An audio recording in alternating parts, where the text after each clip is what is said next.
If you only have one lens on the world, that alone guarantees you'll be wrong at least some of the time, maybe most of the time.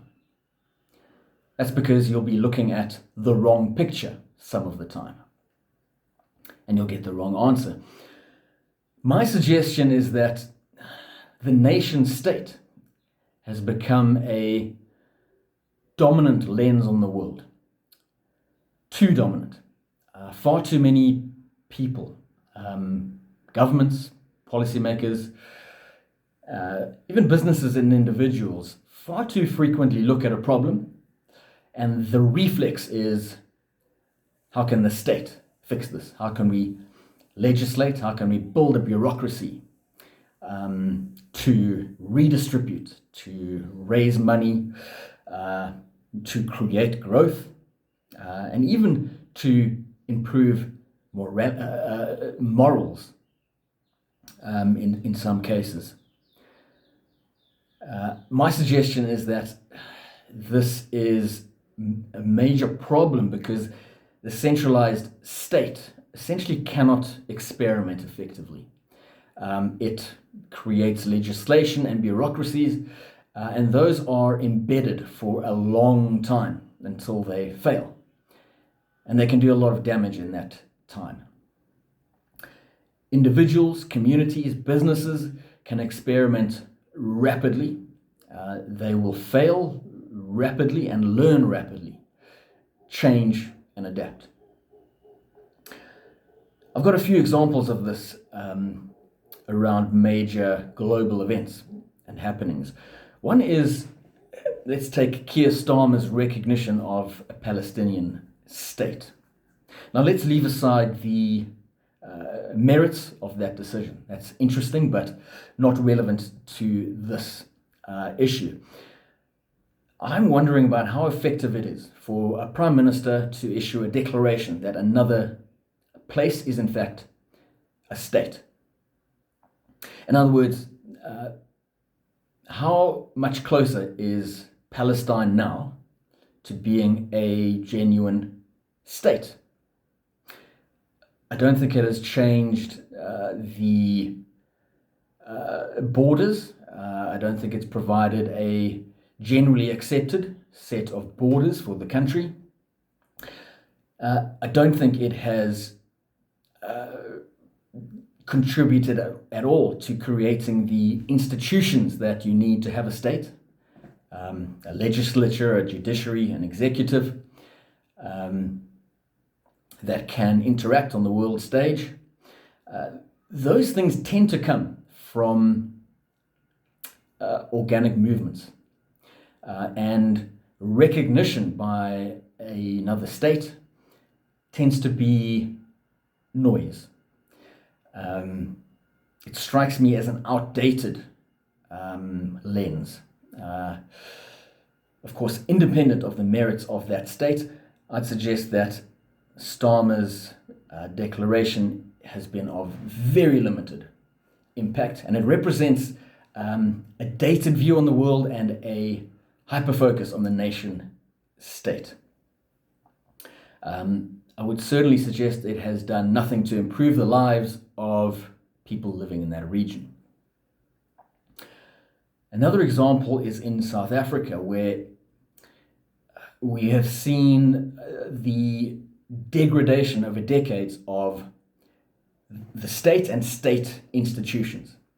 This is everything from the judiciary to state-owned entities, railways, ports, things like the post office, which is now essentially defunct. And here, this really crystallizes the inability of a state lens on the world to generate experimentation. The post office, the rail network were established and run with a centralized state mindset. Legislation and central planning certainly enabled these things initially to have some degree of success, but the lack of competition, the lack of necessity to experiment, to suffer small failures from which you can learn and grow and adapt, means that these behemoths have failed over time. We can also see the benefits of freedom, of decentralized lenses. Individuals and companies stepping in to solve problems by experimenting. Courier companies have essentially taken over where the post office has receded. Similarly, private companies have stepped in to find solutions to the collapsed rail network. The trouble there being that the rail network still has a state monopoly, which systematically keeps private actors out, albeit with a recent grudging acknowledgement that we need more private sector competition. Yet, I continue to see the state being the reflex lens for solutions. People look at inequality, very poor health care for the majority of South Africans, unemployment, and still the lens applied to solution finding tends to be the state. How can we legislate to ensure that there is better healthcare, transport, etc.? This despite all the evidence that more state involvement is not the solution. We've also got attempts to legislate morality, in my view. Things like crackdowns on smoking and vaping. These are, to me, major infringements on personal freedom and an attempt to perfect society. And we know that these things fail. Private sector and individual experimentation and solutions have proven themselves time and time again to be flexible, experimental, and productive. A third and final major example is tariffs. Instituted at a state level, these interfere with the freedom of me to say to someone a few kilometers away, perhaps, I'd like to give you X amount of money for those tomatoes you've just farmed. If there happens to be a political border in between us, a centralized state might barge in and say, aha, you need to give me 20% or 30% or 100% markup or tariff. That is largely arbitrary.